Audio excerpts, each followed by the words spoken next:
flowing question. Do you have, when you teach people at your classes, do you have, what is the main aim that you want to achieve, that you want you and this person, this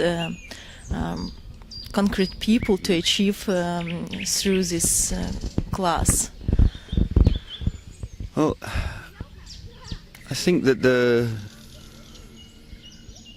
main motivation is just pleasure, really. But pleasure is quite a wide thing. You know, there are many sorts of pleasure, and sometimes we don't really know what we really like. So it's a kind of open question. The question about what is good, what is pleasure, what is something we really enjoy. Because sometimes we think we're enjoying something, but if a photograph was taken of us at the moment we do it, you'd go, well, they're not really enjoying that, you know. It's a kind of double-edged enjoyment. So there's a kind of investigation into what is really pleasure, and that is the main thing in a way. And the second thing is that I understood that from a friend of mine in Israel, Shachar Dor, who watched me teach a class once, and then he said at the end, he said, it's amazing to watch you teach that class, because the only thing you really do is explain what you do. And in a way I thought, oh yeah, that's right, maybe I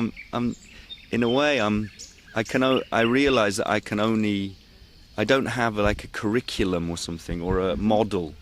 of what it should be. So it's really the only thing that I feel I can do is go, well, this is the angle I come at it from, and if you want to come with me on this little journey in my direction, here's some ways. It's not the only way, it's not the right way, but to try to explain to people the pleasure and the way of getting pleasure that I have in it, and to see if people are interested to come that way a little bit with me, because I don't know what a good contact improvisation dance would be, and I don't know. You what accepted 1 hour question. Yeah, and I don't know what a good contact improvisation teacher would be like, really. I mean, I have my own tastes in it, so I know in a way that I have some general principles about, you know, reducing aggression, being more resonant to the real contact that you have with people, not reducing it to being physical tricks and forms, admitting how incredibly poetic and touching and full of wide range of passions it is to dance with somebody, to move with somebody, to touch somebody, to meet them and go away and come back, to be bearing weight, to be feeling the skin of somebody, to push, to pull. These things are full of real poetic resonance, and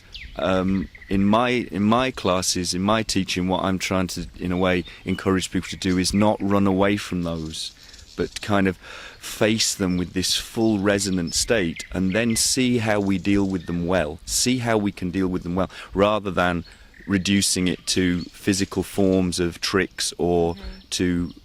kind of make it, or to go into your own private world of experience where you start using someone else to get a sensation. And these things, that I think it's like to go away from manipulation, away from aggression, away from power dominance relations, away from the failure to admit your vulnerability, to admit your shyness, to admit you're touched, that being close to somebody else or dancing with them makes you frightened or excited, or all these things, and to begin from there with the dance, and not begin from, okay, now I lift you up, or now let's do tricks or something.